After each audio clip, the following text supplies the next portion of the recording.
Hey you, you're super. Hey everyone, Merch Hunter Ricky back, and I hope your holiday has been great. Christmas was quite merry for me. Among many gifts I received, I got a Mexican Gengar from my brother who went straight up to Mexico and found the guys selling it on the side of the street. It was awesome. Without any further ado, let's get right into this discussion. I want to talk about where chapter 1070 left us and where 1071 took us. So, the fight of 1070 was amazing. I don't really want to harp on that because plenty of other YouTubers have. So what I want to do is shift the discussion into where Kizaru comes into the end of the chapter.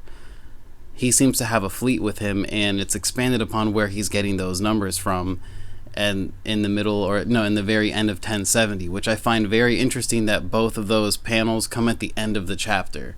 I genuinely think that's like not necessarily foreshadowing, but more so just kind of like a hint that this will be the end game setup. So the Straw Hats have gotten themselves in quite a pickle. They're now in the middle of a huge situation with the man of the hour himself, Vegapunk, boarding their ship as of 1071, right? Also, we have CP0 attacking Egghead Island with Seraphim under their control, as well as the Thousand Sunny right now. It seems that Zoro and Kaku are embroiled in a fight currently, and honestly, I don't think it's going to go well for Kaku, although, you know what? That was a nice kick. I like you, Kaku. But what we have, like I said, Straw Hats are right in the middle of a huge hurricane of problems. Behind them, they have CP0. There is a mystery man on the island ready to help Vegapunk, who we don't know who that is yet. So he's most likely going to be a good guy, but let's say on the off chance he's kind of like a anti-hero / bad guy, might not bode well for the Straw Hats to have to rely on that guy after all, because let's say he is a good guy, but he's super wanted by the world government. Do you think that upon finding out that guy being there, like they're just going to let that go? I genuinely think that might cause more trouble for the Straw Hats than necessary. We have behind them CP0, on top of them Kaku, in front of them Kizaru. On the way, we have the naval force of G14, headed by Vice Admiral Dahl, it seems. Also, that guy, I'm trying to remember, he's got like the fuzzy hat. I'll edit it in the bottom. I don't remember his name at all, but he was telling Helmeppo they're not going to the Hachinosu, right? So that guy is there too, and if I remember right, he one-shotted one of Capone Gang Bage's guys, so he's probably no hoe. At the end of the chapter, we have Garp saying, screw what you guys are doing, I'm gonna go rescue my homie Kobe. That is my student, I need him. Helmeppo, get on board, and I assume Hibari is gonna go with them. What that could lead to is an unfathomable F fest. I don't want to get blocked by the YouTube algorithm just yet, but imagine Garp heading to Hachinosu and actually finding Blackbeard there. Granted that Law's either already been captured by Blackbeard or Blackbeard is still fighting Law. Blackbeard may not be at the Hachinosu, but who might be there? Shiryu and Lafitte. Now, some people are already saying that Shiryu is the guy, I think it was Sai who said that that's the person who undid the Frontier Dome. Now, I really doubt it, but on the off chance that is true, that's crazy. And we don't really need Blackbeard on Egghead Island, because that would be the start of that would just be terrible, right? One other issue we could possibly have coming up is Kid and Elbaf, right? Kid and Elbaf is not going to be a good thing for the Straw Hats, because Kid doesn't really seem like the friendly type on whatever island he appears on. That's what he was told to us in the initial Sabaody arc. That's what we kind of saw in the Whole Cake Island arc. And he also has underworld connections. So, long story short, Kid being there and knowing that Saul is the person holding the information, or maybe he doesn't know it's Saul, but he knows that, that the guy with the burn marks is there on Elbaf. I don't think Kid's gonna ask nicely, which also leads to another problem the Straw Hats have, which is Shanks going to silence Bartolomeo for messing with his island. again, I've already stated in certain videos or a couple other videos back that people related to Luffy right now are not doing good. Boa was attacked by both the Navy and Blackbeard. Sabo, Kobe, and Vivi are missing. We know where potentially Kobe might be, which is the Hachinosu. We know that Sabo was near Lulusia. We know that Vivi was at the Reverie, but what do those three people have in common next to just being known by Luffy is that they are wanted by the world government. So, well, not Kobe, you know what I mean. But long story short, right now it's not looking too good for the Straw Hats, although the ramifications of everything happening I don't think is going to start manifesting right away. We might get away from Egghead. I doubt it'll be unscathed because we are going to have to confront Kizaru in that fleet unless they Kudo burst so hard that they go right over them. And honestly, I don't think Kizaru himself will let that fly. If the Straw Hats encounter Kizaru while Kaku is fighting them, I think that is the worst case scenario, because Kaku might get beat by Zoro, but that doesn't mean he won't do damage to the ship in the process, right? When he was fighting Zoro the first time, they made fun of him and he cut the Tower of Law in half, straight up. So imagine what he could do to the Sunny if Zoro's not careful enough to stop him. Now, that being said, I don't think Kaku is going to be a match for Zoro. A lot of people echo the same sentiment, but Kaku can still surprise us. If he is awakened, that is bad news for the Sunny.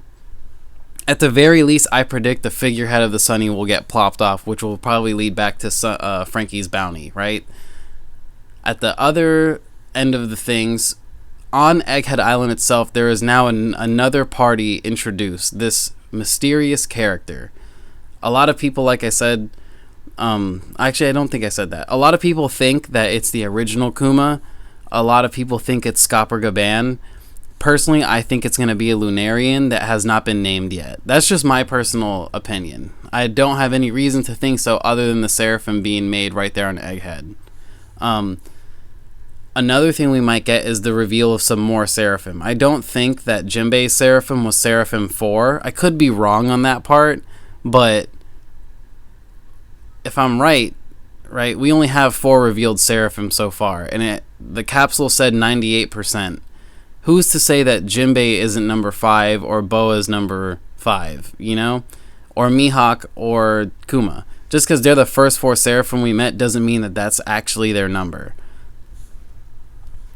So, if you were to make a map right now, right, and we know that Egghead and Naval Base G14 are kind of close to each other, and we know that the Hachinosu is kind of close to G14 as well, apparently.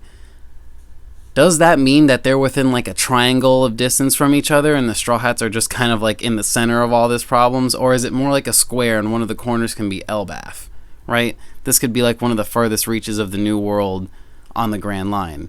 But that doesn't mean that they won't stay on the Grand Line for this. Because I think that, personally, I think the One Piece might not be located on the Grand Line itself, unless it's like the complete farthest end possible of the Grand Line that we don't know about yet.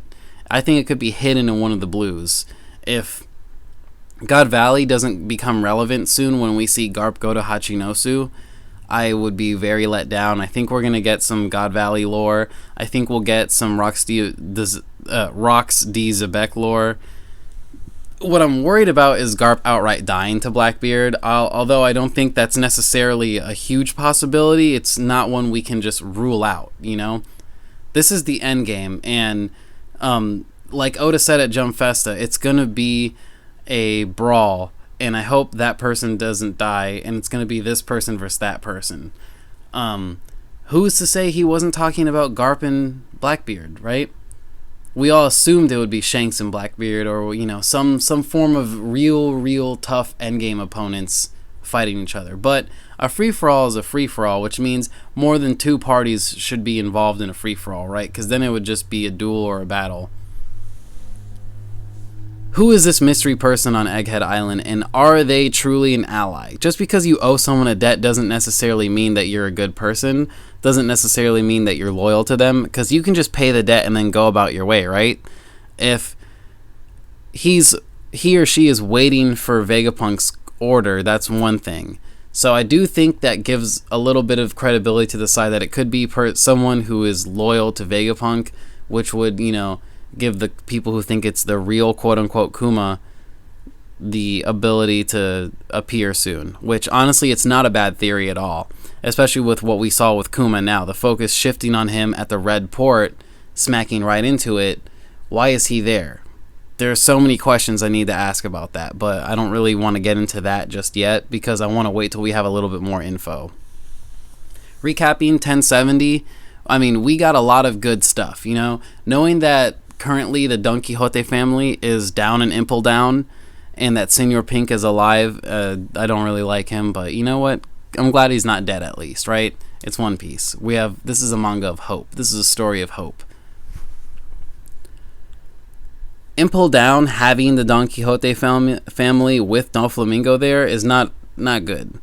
Should something happen to let one of them loose, the first thing that's going to happen is they're going to go free Dofi. Now, should Dofi get loose first, that's really not good because he is going to convince everyone and their mama in Impel Down to work for him that's not a warden or a guard. So, watch out for that if that does happen. I think Grand Line Review predicted that a long time ago, and if he's right, that's good for him because that's a really good prediction. Like I said, the Straw Hats are in the middle of a hurricane, and I can't stress that enough. Like, you have the moving parts of Kuma and the Revolutionaries now seemingly going back to Mary-Joie, or at least Kuma at the Red Port indicates something crazy is going to go down in that area. Something crazy is going to go down in Elbaf, for sure. Like I said, Kid does not play nice. He does not ask... he's not a good guy. I don't think he's going to ask questions. I think he's going to raise what he can raise. He might end up getting severely injured by a bunch of giants, but, what I'm worried about is if Hajrudin is there, will this start another conflict with the Grand Fleet? Because we have one member of the Grand Fleet, Bartolomeo, the most boisterous one. He's about to fight Shanks, a straight-up Yonko. So, not only is Luffy embroiled with the world government right now, CP0 as well, and they're carrying freaking Vegapunk, but if Kid and Hajrudin meet, let's say, where is Hajrudin right now? I don't think we technically know that, right? I might have to go look at his backstory, but I don't know where he is. If he's taking a pit stop in Elbaf, just visiting his home real quick, and Kid's there, and Kid starts messing with things, that's not good. Also, Prince Loki, who is that? I hope we get some lore on him relatively soon. Maybe Kid will involve himself with Prince Loki. If Prince Loki is evil like people think he is, maybe he and Kid will get along. That's not good. But so those are two moving parts right there, right? That could potentially involve the Straw Hats. Battle with Shanks, potential, far-fetched, but not necessarily impossible potential battle with Kid. Because eventually the Straw Hats will go there. Especially if Vegapunk has nowhere else to go, he's probably going to want to see Saul. Behind them, CP0. In front of them, Kizaru. Behind Kizaru on the way is the rest of Naval Base G14. It's not good. That is not good for the Straw Hats. They are going to be fighting. Like I said, I don't want Oda to just Kude burst over them. I don't want that. Put Luffy and Kizaru in a match. Maybe they jump Kizaru as the Straw Hats. Who cares? I just want to see it happen, right? Garp going to Hachinosu will not end well. Mark my words. I don't want to pontificate further. I'm already behind on 2 videos that I would like to do, but my work, my actual job has been demanding things of me. How dare they? How dare my job that pays me so well and allows me to work from home demand more of me? How dare they? No, I'm just kidding. I'm very grateful for that job. But look, Happy New Year's.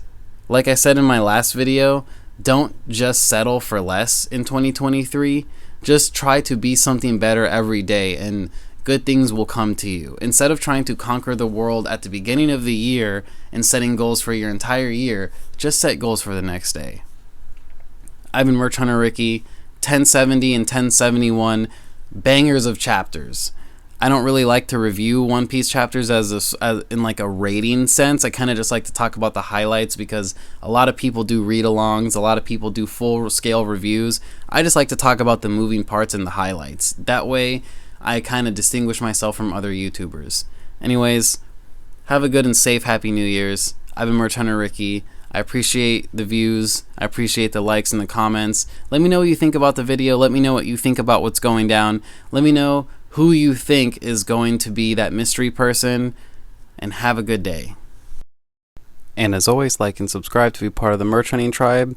I've actually got my hands on some merch that I want to show off soon, so thanks.